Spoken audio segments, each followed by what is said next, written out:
Bom, então o tema que eu vou abordar aqui seria o tema das virtudes e dos vícios, na doutrina de São Tomás de Aquino, mas, evidentemente, pegando também muitos elementos dos ensinamentos também de Aristóteles. Para começar a falar sobre as virtudes, então precisaria fazer uma distinção primeiro, Claro que essa distinção eu pretendo também fazer um pouco mais para frente, mas só para deixar claro no começo, eu já antecipo um pouco a distinção que farei ainda mais para o final. Então, as virtudes, a gente pode dividir elas, antes de mais nada, em duas categorias, para que a gente possa conceituá-las de maneira mais clara. As primeiras, então, seriam as virtudes naturais, ou seja, são os bons hábitos adquiridos da frequência de repetições, pelos quais se adere uma disposição estável para agir de determinado modo. Então, são as virtudes naturais.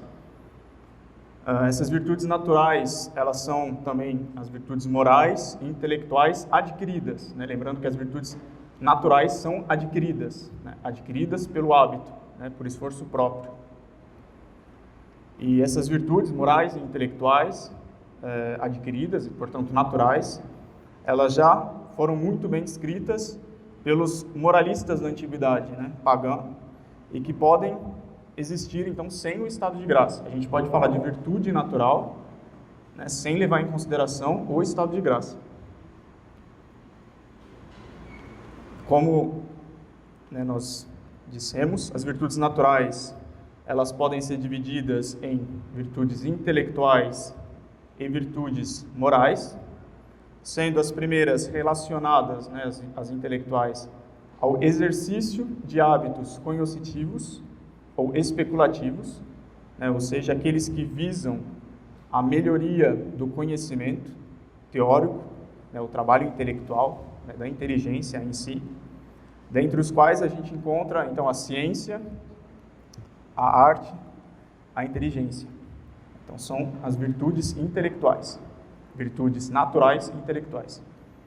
As virtudes morais, elas são aquelas que se voltam, então, aqui de fato, aos hábitos apetitivos, ou operativos, ou seja, a atividade prática, de onde podem se destacar, então, as 4 principais virtudes morais, que são a prudência, justiça, temperança e fortaleza, que estarão também na lista das virtudes infusas, das virtudes sobrenaturais, mas que aqui a gente considera elas como sendo virtudes naturais.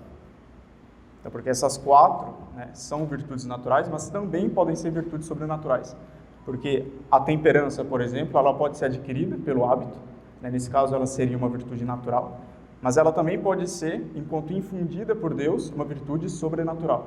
Mas a gente vai entender mais para frente que são virtudes sobrenaturais, porque elas têm uma finalidade diferente da virtude propriamente natural, mesmo que essa finalidade ela venha a se encontrar no final.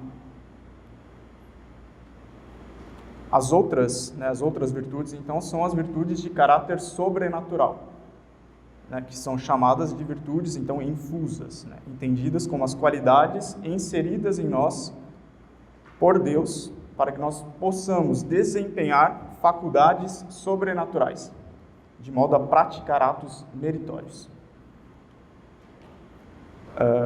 Então, só recapitulando, virtudes naturais e virtudes sobrenaturais. Virtudes naturais que podem ser intelectuais e morais, virtudes sobrenaturais, que são infusas por Deus. Então, as virtudes infusas e naturais, elas são diferentes em si, por 3 principais razões. Em 3 pontos elas se diferenciam. Quanto à origem, as virtudes naturais, como eu falei, elas se adquirem, nós adquirimos virtudes naturais pela repetição dos próprios atos, dos mesmos atos, enquanto que as sobrenaturais, elas vêm de Deus Ele mesmo, por meio da graça santificante. Advinda, por exemplo, com o batismo e com a confissão, E também a gente poderia falar aqui das virtudes do Espírito Santo, que vem, então, pelo sacramento da confirmação, que o seminarista Raul vai tratar mais adiante. Então, elas se diferem quanto à origem e também quanto ao exercício. As virtudes naturais, nelas, há uma facilidade de produzir atos semelhantes, com prontidão, por causa do hábito adquirido. Pelas virtudes infusas, sobrenaturais, nós temos o poder de ter méritos, de obter méritos, tendo uma tendência a realizar, então, as virtudes. E também, quanto à finalidade, elas vão se distinguir, porque as virtudes naturais, elas tendem mais a um bem honesto, orientando-nos indiretamente a Deus, ao passo que as infusas, elas vão ter por finalidade o bem sobrenatural, levando-nos diretamente a Deus. Então, as virtudes naturais, elas nos levam também a Deus, mas de forma indireta, enquanto que as virtudes sobrenaturais, elas nos levam diretamente a Deus, pela graça. Bom, essas divisões, como eu falei, eu vou as abordar um pouco mais adiante, mas eu preferi apresentá-las logo de início, para que ao longo da conferência fique cada vez mais claro, então, o que podemos entender por virtude e também as suas diferentes divisões, as variadas divisões. Bom, o Tratado das Virtudes de São Tomás de Aquino, que tem como base a Ética de Aristóteles, onde São Tomás vai tirar o principal ali, o corpo mesmo dos estudos dele, tem como objetivo esclarecer sobre qual é a finalidade do homem em suas ações. Então, o Tratado das Virtudes tem como base a ética, que tem como objetivo esclarecer a finalidade do homem nas ações que ele pratica. Então, a moral, no pensamento de São Tomás, é uma ciência do ato humano, ou seja, ela é uma ciência prática e não simplesmente especulativa. Ela tende à vida prática do homem, os atos que ele vai praticar. Como o fim do homem é a felicidade eterna, São Tomás, então, vai propor um estudo dos princípios gerais da moral, que poderiam conduzir o homem a esse fim, a felicidade eterna. O estudo de São Tomás sobre as virtudes, ele vai ser baseado, então, principalmente na obra de Aristóteles. É muito importante a gente lembrar. Assim, toda a filosofia aristotélica, agora quando a gente considera então a obra de Aristóteles, ela vai ser marcada por um senso profundamente teleológico, por assim dizer.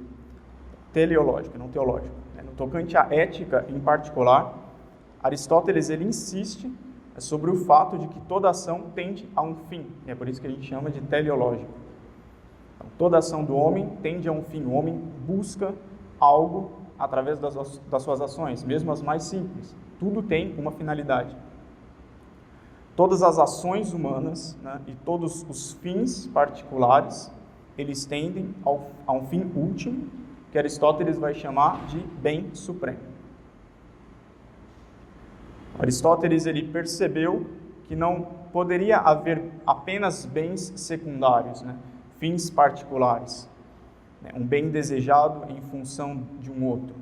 Era necessário que existisse ainda um fim último para a ação do homem. O homem não se alimenta apenas para matar a fome, vamos dizer assim. As ações do homem não são fechadas, não ficam ali dentro num círculo fechado de ações, Uma ação não justifica a outra simplesmente assim e termina aqui. Para Aristóteles existe uma finalidade ainda maior do que essas finalidades particulares. E esse fim maior, esse fim último, Aristóteles vai se referir a ele como sendo, então, o sumo bem, o melhor dos bens. Então, a finalidade última do homem em todas as ações que ele pratica, então vai ser o sumo bem. Aristóteles ele vai analisar, então, o que poderia ser ou não esse sumo bem, esse fim último do homem, pelo qual ele sempre se direciona em todas as suas ações e principalmente no tocante à prática das virtudes.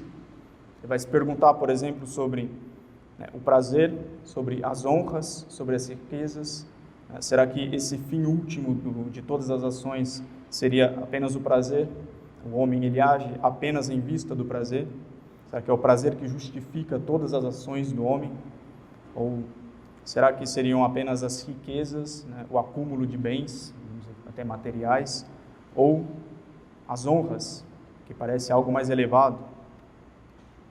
Então Aristóteles ele vai dizer, né, ainda que muitos julguem que o bem supremo seja o prazer ou gozo, ou a honra, ou juntar riquezas, parece que nenhum deles o representa sozinho. Então, parece que nenhum deles o representa sozinho. O que ele quis dizer com isso? Então ele vai pegar cada um dos pontos e ele vai analisar cada um dos pontos. Então, primeiro, falando sobre o prazer, ele vai dizer que visar somente o prazer e o gozo nos faz ser semelhantes aos animais. Então, se o homem, em todas as ações, ele visasse apenas o prazer, vamos dizer assim, se ele tivesse só o prazer como finalidade, já percebe que essa ação ela não faz muito sentido, isso não corresponde ao que de fato acontece na vida prática. O homem não busca apenas o prazer, ou se ele o faz, né, a vida ela fica realmente desordenada, né? Porque os animais eles agem assim, isso é próprio de fato, a gente consegue perceber, de criaturas irracionais. Então, visar somente o prazer e o gozo nos faz ser semelhantes aos animais. Com relação à honra, né, que parece algo mais elevado, então a gente poderia dizer que no fim, então, o homem ele busca a honra. Visar somente a honra, segundo Aristóteles, também não parece ser suficiente, pois a honra depende muito mais, né, de quem a confere do que daquele que a recebe, não se manifestando como algo que seja próprio à pessoa, mas como algo extrínseco. Então, a honra, por exemplo, um homem que pratica um ato heróico, o ato heróico por ele mesmo não conferiu a honra ao homem. O que confere a honra ao homem é o reconhecimento dos outros, dos demais. Então, quanto mais importante a pessoa que confere a honra, né, que reconhece aquele ato heróico naquela pessoa, maior a honra que a pessoa vai estar recebendo. Então, Aristóteles ele vai dizer, então, o fim último do homem, esse bem supremo, essa finalidade última das ações do homem não pode ser a honra, porque a honra, o homem sozinho, ele não obtém honra nenhuma. O que seria um homem isolado numa ilha praticando atos heróicos, né? Não tem honra nenhuma aos olhos dos homens, né? E por fim, as riquezas, evidentemente, constituem um meio e não um fim, né? E não podem, portanto, constituir um fim último. As riquezas aqui para Aristóteles a questão mais óbvia, né? Para ele, realmente, não, as riquezas é um meio e pronto. Não pode ser fim, e muito menos o fim último, porque a riqueza é sempre um meio para se obter algo, e não o fim. O dinheiro pelo dinheiro não faz sentido. O dinheiro serve para algo. Então, esse bem supremo, para Aristóteles, é a felicidade. É o termo que ele vai usar. Todos os homens buscam uma vida feliz. Todos os homens buscam, finalmente, a felicidade. A questão, então, seria de saber o que seria a felicidade para o homem. Qual seria a felicidade do homem? Em resumo, então, Aristóteles ele vai dizer: a virtude constitui a raiz de onde decola a ação conforme o bem. O prazer é o seu acompanhamento natural e a prosperidade é uma condição prévia normal. Então, a virtude constitui a raiz de onde decola a ação conforme o bem.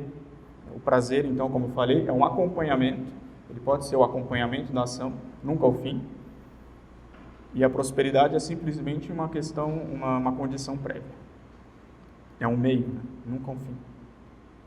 Então, o meio para se conseguir a virtude, melhor, para se conseguir a felicidade é a virtude.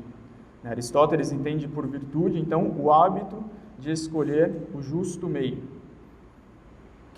Segundo Aristóteles, quem estabelece esse justo meio é o sábio. A definição completa de Aristóteles, então, ela soa mais ou menos assim: a virtude é uma disposição para escolher.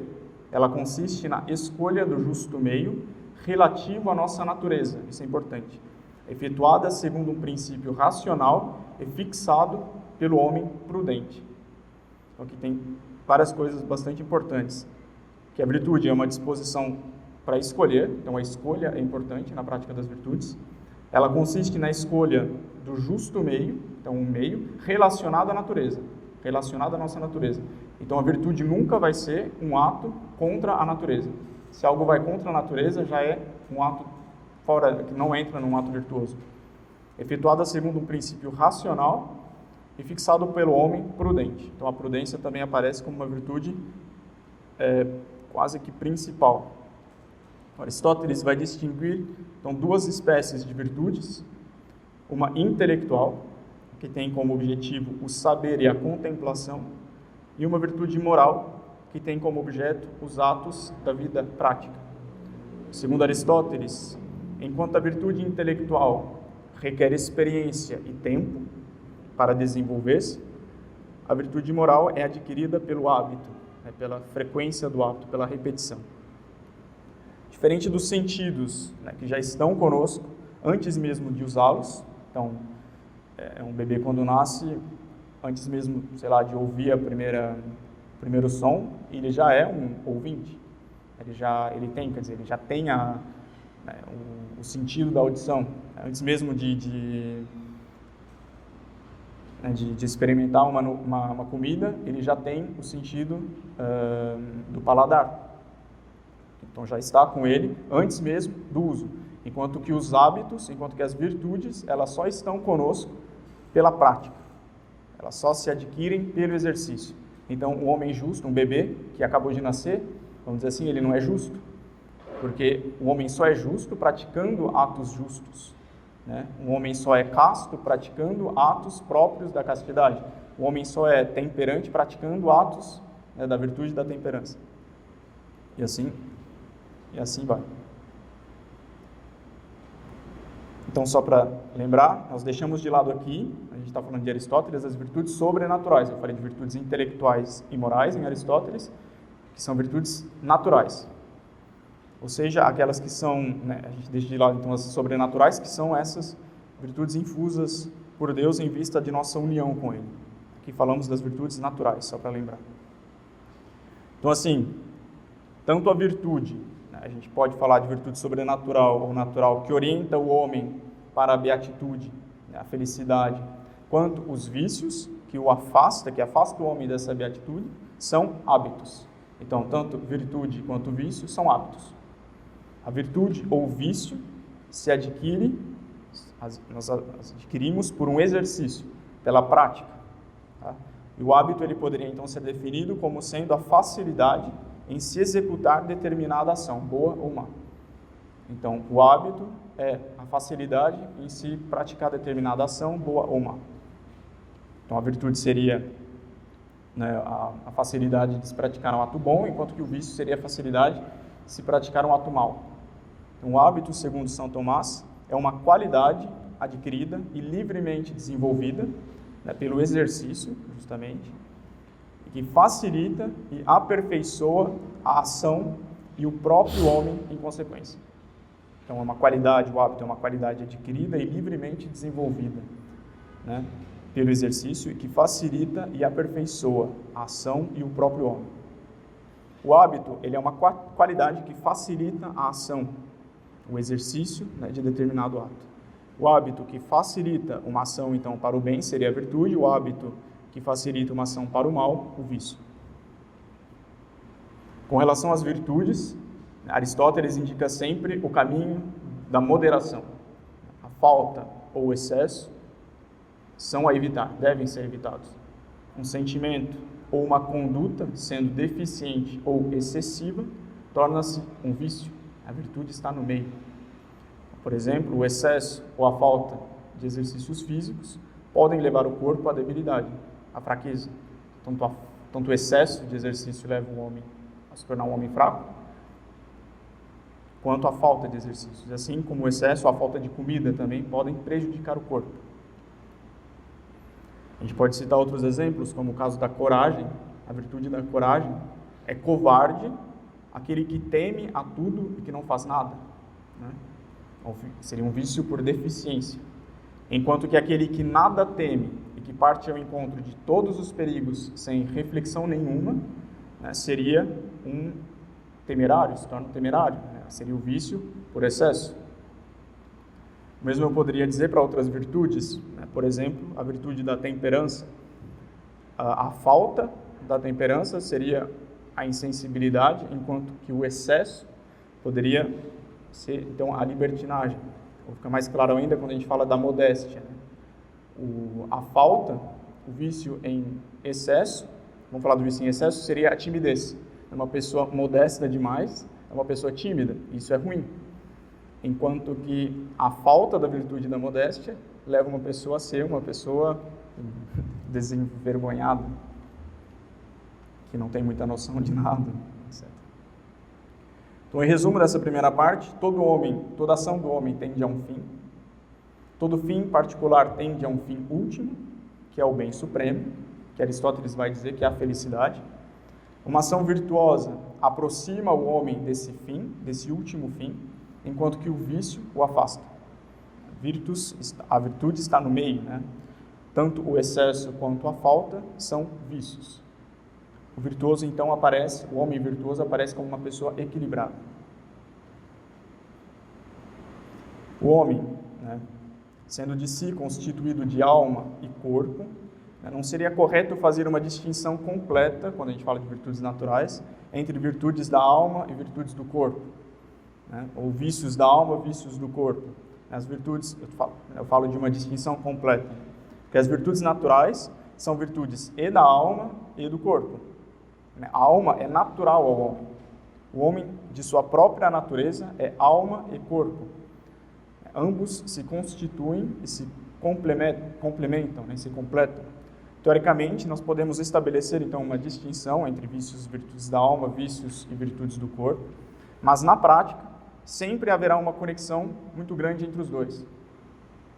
O homem é corpo e alma. Uma virtude ou um vício do homem sempre tocará e a sua alma e o seu corpo. Corpo, como diz aquela frase, corpo são e mente sã, ou poderia dizer mente sã e corpo são. Uma coisa sempre vai estar ligada à outra. Uma certa confusão, às vezes, porque a gente confunde alma com o sobrenatural. A gente acha que alma é, por si, sobrenatural. Então, quando a gente fala de alma, virtudes da alma, a gente pode pensar nas virtudes sobrenaturais, mas não é. Porque a alma é natural ao corpo. O homem, naturalmente, é da natureza do homem, da natureza humana, a alma e o corpo. Né? Não é sobrenatural. Então, acontece que, de fato, a alma e o corpo foram elevadas a uma ordem sobrenatural. Como de si próprio, de sua própria natureza, o homem não tem essa capacidade de se elevar a essa ordem sobrenatural por ele próprio, pelas suas próprias virtudes naturais. Então, Deus vai infundir virtudes sobrenaturais para ajudar o homem a chegar a esse fim sobrenatural.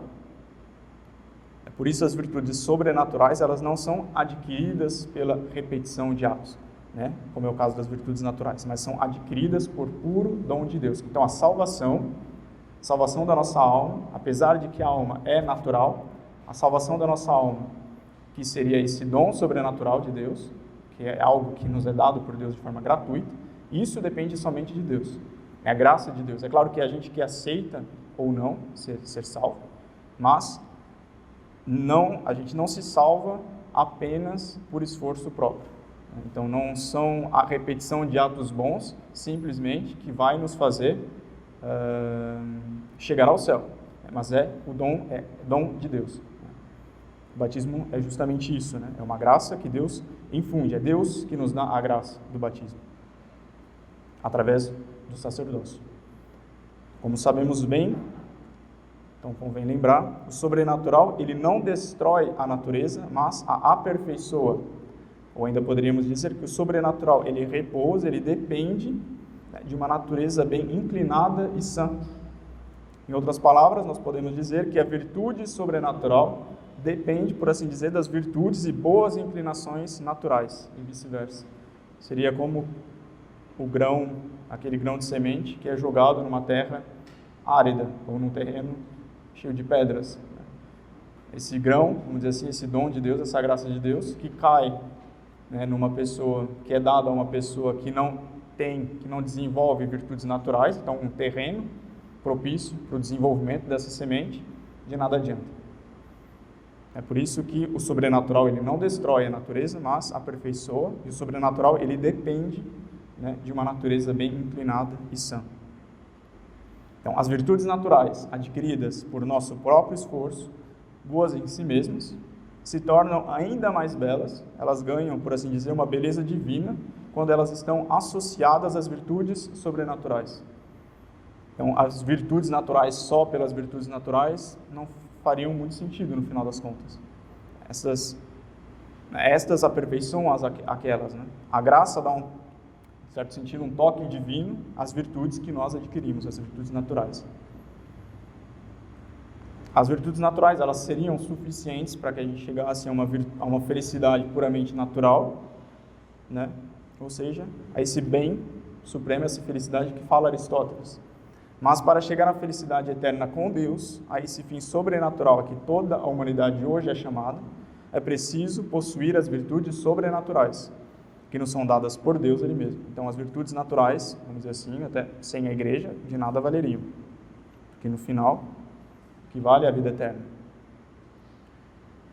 Por que é tão importante falar sobre virtudes e vícios? Porque no final, a gente percebe que nós somos o que nós fazemos. Nós somos os atos que nós praticamos. Nós seremos, inclusive, julgados pelos atos que nós praticamos.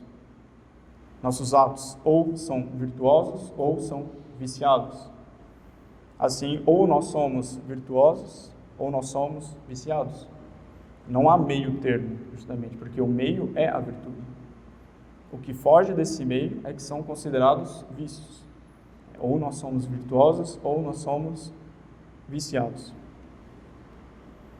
É importante saber, nós somos o que praticamos, nós somos os nossos atos, de alguma forma, né? Os nossos atos constituem quem somos. Como a frase, né? O inferno está cheio de boas intenções, as intenções por si não valem nada, né? São os atos que vão dizer. Não são os nossos sentimentos ou as nossas intenções que constituem quem somos. Um exemplo, eu quero ser casto, mas se eu não praticar atos de castidade, eu não serei casto. Se está só na minha cabeça, no meu sentimento, nas minhas emoções, e eu não pratico atos próprios daquela determinada virtude, eu não sou virtuoso. Eu quero ser celibatário, eu posso ser celibatário e não ser uma pessoa casta, por exemplo. Eu quero ser justo. Na minha cabeça, nos meus sentimentos, eu sou uma pessoa muito justa, mas se eu não pratico atos próprios de justiça, eu não serei justo. Não são os sentimentos que dizem quem eu sou, não são os meus princípios que estão lá dentro da minha cabeça, mas são os meus atos, é aquilo que eu faço. Eu posso ter uma certa, por exemplo, aversão em me dedicar 30 minutos por dia de leitura, mas não é este sentimento de eu não gosto de ler que vai me dizer se eu sou ou não um leitor, por exemplo. Mas é o ato de ler ou não. Eu pego um livro, mesmo não gostando, mesmo não sentindo um prazer imediato em praticar aquele ato, e eu leio por 30 minutos. Eu sou um leitor pelo ato de ler, e não pelo gosto, e não pelo sentimento de gostar ou não de ler. Uma pessoa pode ter uma certa facilidade, e prazer em ler, mas se ela não ler, se fica só na intenção dela, fica só no sentimento dela, ela comprou aquele monte de livro, mas ela não lê, ela não é uma leitora, ela não é uma intelectual por conta disso, pois o sentimento não é suficiente. Sentimentos sem atos, sentimentos que não valem nada.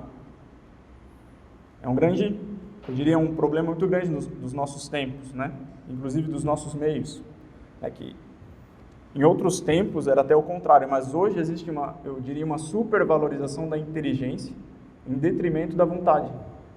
Nós pensamos muito nos princípios, nas definições, nós nos preocupamos pouco com o agir.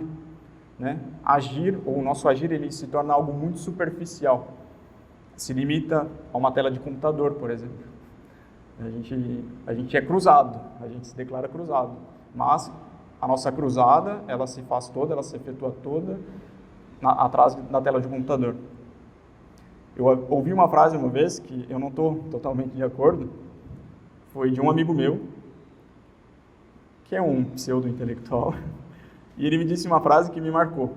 Ele disse: entre os católicos de hoje, conheço muitos homens inteligentes, poucos virtuosos. Na época eu não entendi a frase, mas é verdade que preparando essa aula eu talvez entendi o que ele quis dizer mais ou menos. Entre os homens católicos de hoje, eu conheço muitos homens inteligentes, mas pouco virtuosos. Porque o meio que ele conhece é o meio das redes sociais. O que ele vê? Rapazes muito novos, né, que fazem publicações enormes e que dá para ele a impressão de que ficam atrás das redes sociais o tempo todo. Então, o que a gente pode pensar? Um rapaz que acordou às 8 da manhã, né, que pegou o celular, que está lá deitado ainda, que pega o celular, que estava ali do lado da cama. Ele leu um negócio, ele leu um artigo. O artigo é até bom, é muito bom aquele artigo. Ele fez uma publicação, ele pegou lá o Facebook dele, o Instagram dele, fez uma publicação contra uma heresia. Ou compartilhou lá uma daquelas imagens lá em que o padre está batendo palma, sei lá das quantas. Então ele fez uma postagem contra uma má heresia, contra uma má doutrina. Né? Mas ele passou a manhã toda sem ser capaz de arrumar a própria cama, né? De varrer o próprio quarto, né? de fazer uma comida, etc. Então acho que é isso que ele quis dizer, que entre os homens católicos, hoje podem haver muitos homens inteligentes, mas poucos homens virtuosos. Se a gente entende então que a virtude é a prática de bons atos, né, e que de fato nós somos o que nós praticamos, de nada adianta bons princípios, uma boa inteligência, se na nossa vida prática, né, a gente não consegue então de fato arrumar a própria cama. Se a gente passa a manhã toda deitado na cama lendo artigo na internet, no computador, de nada adianta. Nós não somos virtuosos por isso. Né? Pode ter uma utilidade para outras pessoas que estão lá lendo aqueles artigos, mas para você, para a pessoa que está fazendo isso, a pessoa não está se desenvolvendo. Ela está criando, é uma pessoa inteligente, mas é uma pessoa que de fato pouco virtuosa. Então, uma supervalorização da inteligência em detrimento da vontade. Como eu falei, são cruzados de internet, mas né, será que realmente numa cruzada real, será que estarão dispostos a acordar bem cedo, a caminhar no frio, a caminhar descalço, e aí realmente para a guerra, entendeu? Então, voltando aqui sobre o estudo sobre as virtudes. São Tomás explica que para se dispor bem ao bem, ou seja, a virtude ou o vício, são necessários 3 requisitos. O primeiro é que essa coisa seja composta de potência e ato, e não exista por si própria, por si mesma. Pois, se assim não o for, não haverá lugar para o hábito ou para a disposição, tal como ocorre em Deus. Então, tem que haver potência e ato para que haja um hábito. Porque, senão, se a coisa existir por ela própria, não existe hábito, como em Deus. Em Deus não há hábito nesse sentido. O segundo requisito para que ocorra tanto a disposição quanto o hábito é que o sujeito tenha potência relacionada a mais de uma ação. Ou seja, é necessário que haja possibilidade de escolha. Isso eu já falei um pouco antes, falando sobre a definição que dava Aristóteles. A importância que Aristóteles mesmo dava sobre a escolha, no que diz respeito ao hábito, a aquisição do hábito. É necessário que haja possibilidade de escolha. E o terceiro requisito é que haja condições de comparação entre as muitas formas e ações para que o sujeito possa se dispor bem ou mal em relação a estas, ou seja, para que ele de fato tenha uma escolha. Bom, então a importância da escolha para desenvolver a nossa disposição para o bem ou para o mal. A importância então dos pequenos atos, a importância das pequenas ações. O homem tem que fazer uma escolha. O homem que é privado dessa escolha, então ele não é um homem virtuoso. Por isso que é importante para a nossa vida espiritual, por exemplo, as tentações. As tentações, elas, de certa forma, elas podem nos ajudar a crescermos nas virtudes. Porque a gente vai chegar um momento que a gente vai ter que fazer uma escolha. E essa escolha é que vai criar em nós, que vai enraizar em nós ainda mais os hábitos. A importância, então, das escolhas, das pequenas escolhas que a gente faz ao longo do dia, ao longo da vida. Por isso que eu falei agora há pouco, o fato de arrumar a cama, por exemplo. São pequenas escolhas e que podem fazer uma diferença muito grande quando acrescentadas a outras pequenas escolhas que a gente faz. A gente não pode negligenciar as pequenas ações. né, sobretudo na nossa vida espiritual. Deixar passar uma pequena coisa, pelo fato de ser pequena, mas pode se tornar, então, grandes ações mais para frente. Pequenas ações que podem nos dispor para algo bom ou mal, para o vício ou para a virtude. Observa-se, portanto, que o argumento utilizado por São Tomás, né, para comprovar a necessidade do hábito relaciona-se à escolha. Os hábitos e as disposições, eles só podem existir em seres que têm como característica a potência a realizar diferentes ações, boas ou más. Então, eu tenho a escolha de ler ou de não ler. Eu tenho a escolha, né, de praticar tal ato ou não praticar um outro. Sou eu quem devo escolher. E aqui o hábito é criado pouco a pouco. Então, os hábitos são necessários aos seres humanos para determinar suas ações para o bem. Potencialmente, os homens podem agir tanto para o bem quanto para o mal. Então, os hábitos são necessários aos seres humanos para determinar as suas ações para o bem. O que São Tomás de Aquino expressa é que o hábito é a forma apropriada para determinar as potências humanas para o bem. As denominadas forças naturais, né, não são objetos dos hábitos, pois possuem uma potência direcionada a uma única ação. Deus também, ele não é ordenado pelo hábito, como eu falei, pois ele possui uma existência em si mesmo. Mas as potências do homem, elas sim, elas precisam de algo que as oriente. E este algo que vai orientar, né, as potências do homem para o bem ou para o mal são os hábitos. Eu quero ser bom, eu quero ser santo, eu quero ser católico. Eu devo praticar atos próprios dessa virtude. Assim, o exercício constante desse ato, e não o sentimento ou só a intenção, que formará em mim o hábito que é necessário para me orientar mais facilmente para o bem, para aquela virtude. Então, tem uma frase interessante com relação a, muitas vezes, ao que a gente fica preso somente nos sentimentos, nos nossos gostos, Frase que eu encontrei uma vez. Aqueles que só fazem o que querem, não fazem muito, porque justamente não está praticando essa escolha de que fala São Tomás e Aristóteles. Então, aqueles que só fazem o que querem não fazem muito. Para ter, que ele vai usar um termo bem moderno, para ter sucesso em qualquer coisa, você precisa agir mesmo quando não se sente bem. Sabendo que a ação em si produzirá a motivação que você precisa para continuar. Eu sei que algo é bom, não estou sentindo muita vontade de praticar aquela ação agora, mas apesar da dificuldade, eu sei que eu devo praticá-la agora, se eu quero que mais para frente, aquele ato de virtude se torne ainda mais fácil para mim.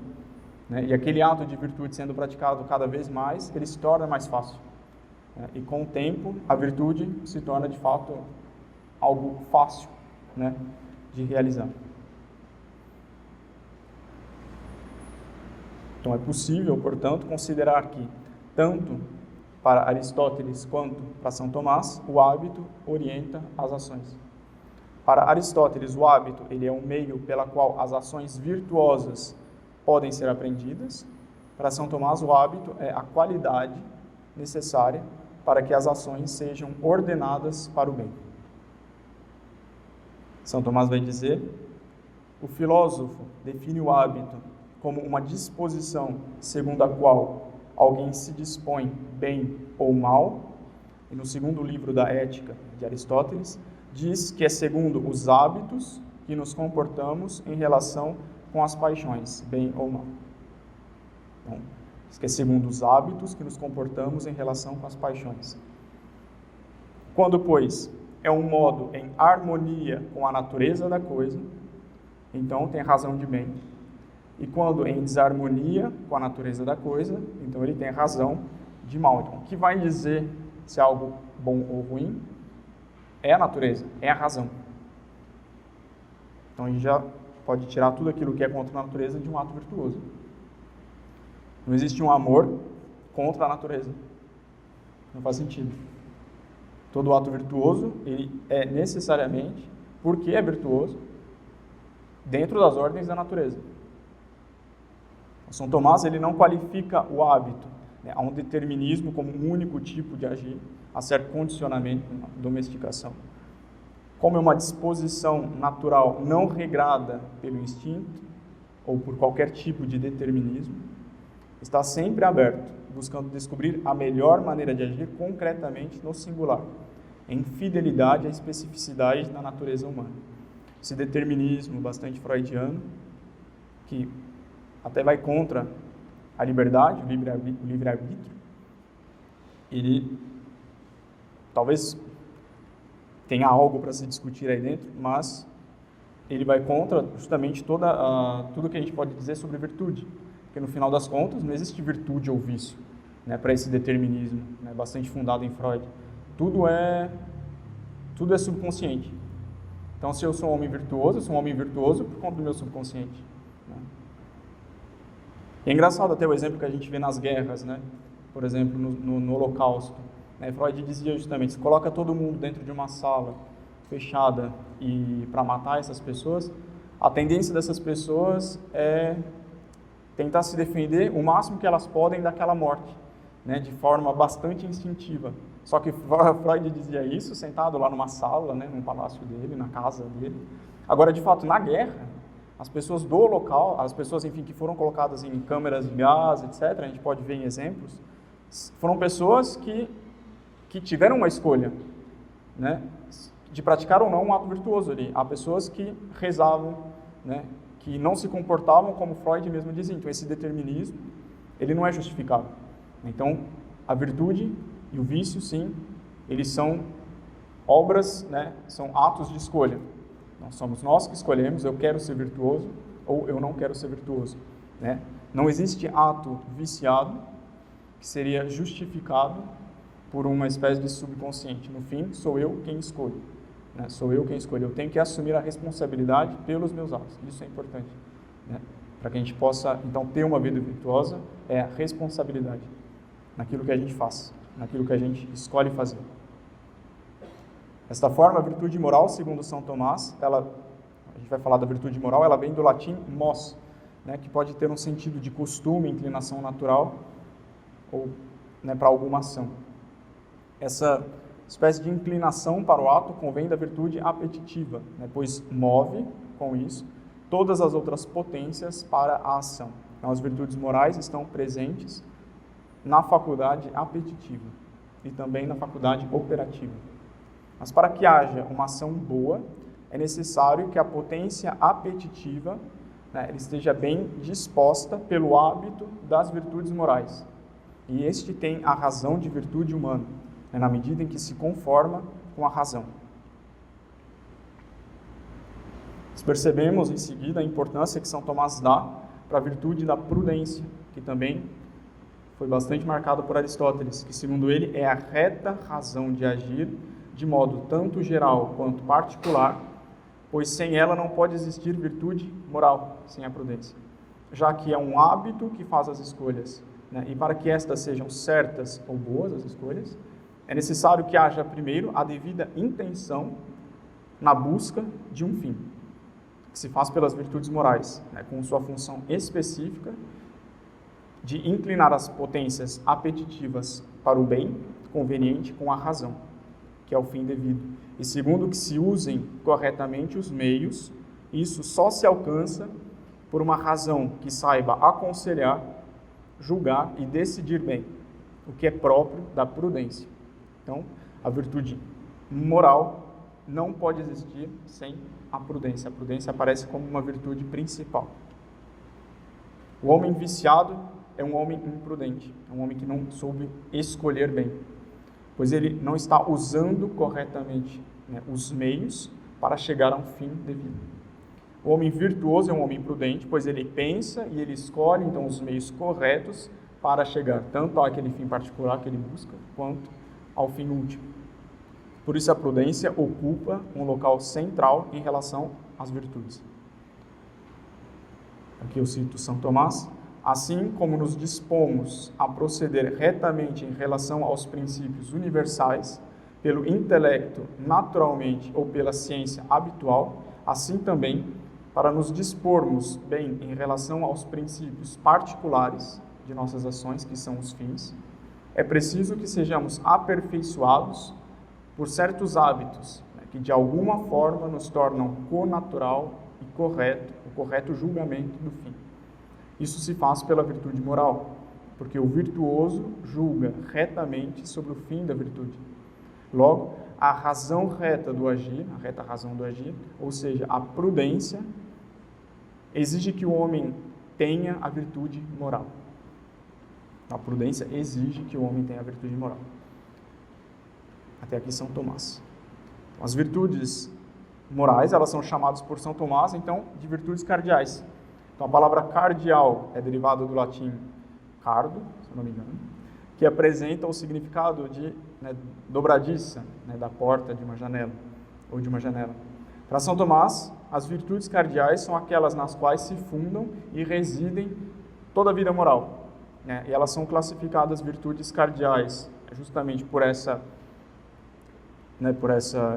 importância que elas ocupam. Seriam, então, a virtude da prudência, a justiça, a fortaleza e a temperança. Eu já falei delas um pouquinho no começo. Então, essas virtudes, elas carregam consigo todas as outras. Isso é, as virtudes cardeais é a porta para se chegar às outras virtudes. Por isso, as virtudes cardeais são consideradas principais, pois as outras estão extremamente ligadas a elas. Então, elas se chamam principais, quase gerais, em relação a todas as virtudes. De modo que toda virtude que faz o bem, levando em conta a consideração da razão, chama-se prudência. Toda que nos seus atos observa o bem no que tange ali ao devido e ao reto, chama-se justiça. Aí toda que coíbe as paixões e as reprime, que as ordena, chama-se temperança. E toda a que dá firmeza de ânimo contra qualquer paixão que possa se manifestar, chama-se fortaleza. Mas se chamam principais em relação às outras também, pela principalidade da matéria. Assim chama-se prudência, a que é preceptiva, justiça, que versa sobre os atos devidos entre iguais, temperança, que reprime o desejo dos deleites do tato, fortaleza, que fortifica contra os diversos perigos. Então, como nós vimos, São Tomás ele faz uma distinção entre virtudes morais e intelectuais. Para ele, as virtudes morais são consideradas principais em relação às outras virtudes, por isso são chamadas virtudes cardeais, devido à principalidade de matéria. Mas devido a essa distinção e considerando que a função da virtude, então, intelectual, agora falando da intelectual, é de aperfeiçoar o intelecto especulativo e prático para o bom agir do homem, e que para que haja uma ação boa, tanto a potência apetitiva como a razão, então a inteligência, devem estar bem dispostas. São Tomás classifica as virtudes intelectuais em especulativas, que têm por objeto o necessário, a verdade, ao passo que as virtudes práticas se ocupam do contingente. Ele afirma que os hábitos intelectuais especulativos, apesar de não influenciarem na parte apetitiva diretamente, podem também ser chamados de virtudes, por isso virtude intelectual, pois eles auxiliam na busca da verdade nas boas ações, tornando o sujeito apto a contemplar a verdade, nas coisas das quais ele tem conhecimento por moção da vontade. Então, inteligência e vontade estão muito ligadas. Como a finalidade do homem está presente na vida contemplativa, a inteligência especulativa tem uma função muito significativa, pois o que se deseja contemplar é justamente a verdade que está presente em Deus. Segundo, então, São Tomás, não basta ao homem somente os princípios naturais, então só as virtudes naturais, pelos quais o homem consegue agir bem de acordo com as suas possibilidades, mas para ordená-lo à bem-aventurança, pois essas virtudes naturais excedem a natureza, essa bem-aventurança excede, na verdade, a natureza. Então não seria suficiente só as virtudes naturais. Então São Tomás vai dizer, é necessário, pois, que lhes sejam acrescentadas às virtudes naturais, por Deus, certos princípios pelos quais ele se ordene a bem-aventurança sobrenatural. tal como está ordenado ao fim, que lhe é connatural por princípios naturais, que, porém, não excluem o auxílio divino. Ora, esses princípios se chamam virtudes teologais. Primeiro, por terem Deus como objeto, no sentido de que nos orientam retamente para Ele, e depois por serem infundidos só por Deus, e finalmente porque essas virtudes são transmitidas unicamente pela revelação divina na Sagrada Escritura. Isso é o que diz São Tomás. São Tomás afirma que a distinção de virtudes teologais em relação às virtudes morais e intelectuais está no objeto. Nas virtudes teologais, esse objeto seria o próprio Deus, fim último de todas as coisas, enquanto ultrapassa o conhecimento da nossa razão. Enquanto que nas virtudes morais e intelectuais, que seriam naturais, o objeto é algo que a razão humana pode compreender, mesmo de Deus. Mas é algo de Deus que a razão humana, por ela, pode compreender. Então, as virtudes teologais, têm, portanto, a função de ordenar o homem à bem-aventurança sobrenatural. Primeiramente no que diz, então falando aqui das virtudes teologais, primeiramente no que diz respeito ao intelecto, são acrescentados ao homem e apreendidos por iluminação divina alguns princípios sobrenaturais que são o conjunto do que se deve crer. É o objeto da fé. A fé, primeira virtude teologal. Em segundo lugar, a vontade se ordena para o fim sobrenatural, seja pelo movimento da intenção que tende para esse fim sobrenatural, como para algo possível de se obter. Algo possível de se obter é a virtude da esperança, segunda virtude teologal. Seja por uma união estável, pela qual a vontade é de certa forma transformada nesse fim, que é Deus, que se concretiza pela caridade. Então, a caridade, terceira virtude teologal. Não vou me estender muito. Então, só para concluir, o justo é salvo pela fé, como diz São Tiago. Quer dizer, mas, como diz São Tiago, a fé sem as obras é uma fé morta. São Paulo diz, o justo vive pela fé. São Tiago acrescenta, a fé sem as obras é uma fé morta. Então, estudando as virtudes, nós entendemos mais claramente, mais perfeitamente o que isso vem a ser.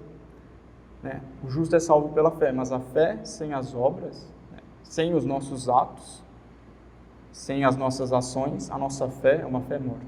A gente pode dizer, os nossos princípios, a nossa inteligência, o nosso bom compreendimento da verdade, se não for seguido de uma ação, se não for seguido de uma mudança prática, de fato, na nossa vida, tudo isso é bom, faz sentido. Melhor não saber de nada, melhor ignorar muita coisa, do que, sabendo de muita coisa, não agir. Estudando as virtudes, nós entendemos mais perfeitamente o que vem a ser isso. Se temos fé, se nós somos católicos, não é o sentimento ou o desejo puro e simples de agir conforme a verdade que nos faz encontrar Deus, mas são os nossos atos. Não é o sentimento ou desejo puro e simples de agir conforme a verdade que nos faz encontrar a Deus, mas são os nossos atos. Se nós temos fé, nós temos atos próprios de quem tem fé. Se nós somos católicos, nós temos atos próprios de quem é católico. Se eu quero tal virtude, eu vou agir de forma a possuir aquela virtude. Se eu quero ser justo, eu pratico atos próprios da justiça. Se eu quero ser caridoso, se eu quero ter a caridade, eu pratico atos próprios de caridade. Eu não tenho que esperar eu sentir um bom desejo em mim que vai nascer lá para que eu faça, para que eu pratique atos próprios de determinada virtude. Não, eu tenho que agir. Eu tenho que simplesmente dar aquele passo que eu preciso e simplesmente agir. Não tenho que esperar o sentimento. É até um problema muito grande no início das conversões aí, pessoais de cada um. A gente fica sempre adiando, a conversão. Eu entendi, eu quero ser uma melhor pessoa, estou no meu pecado lá, sei lá, mas não é hoje, sabe? Não é hoje. É amanhã. Amanhã vai ser melhor. Amanhã eu vou lá na igreja, eu vou rezar, vai estar tudo bem. Aí vai ser minha conversão. Eu quero que a minha conversão seja aquele ato, sei lá, aquela coisa fantástica. Não. A conversão é quando eu decido dar aquele passo. É quando eu decido agir conforme. Então, eu tenho dificuldade com determinada virtude. A gente tem um defeito dominante aí que domina cada um. que nos atordoa, o que me faz me afastar daquele pecado, daquele vício, é o quê? É simplesmente dar um ato de virtude, é simplesmente não praticar aquele vício, né? Se eu quero ser sóbrio, pratico atos próprios da sobriedade. Se eu quero ser casto, pratico atos próprios da castidade. Eu não tenho que esperar o desejo, eu não tenho que esperar o sentimento, isso é muito importante.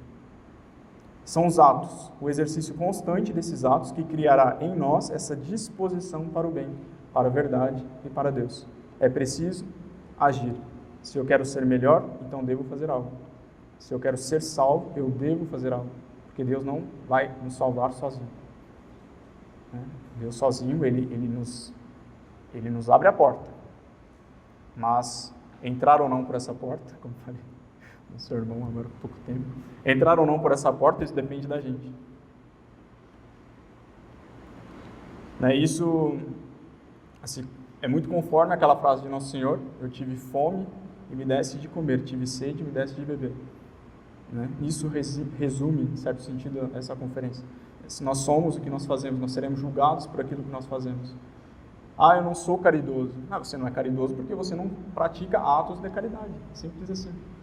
Você não é caridoso porque você não se sente bem com relação a não sei o que. Não, você é caridoso se você pratica atos de caridade. É isso que Nosso Senhor vai olhar. O nosso julgamento vai ser sobre os nossos atos, não sobre as nossas intenções. Se eu quero ser melhor, se eu quero ser salvo, que eu pratique atos próprios de santidade, salvação. Tive fome, me deste de comer. Tive sede, me deste de beber. Se eu quero ser bom, devo fazer algo bom. Serei julgado pelos meus atos. Obrigado.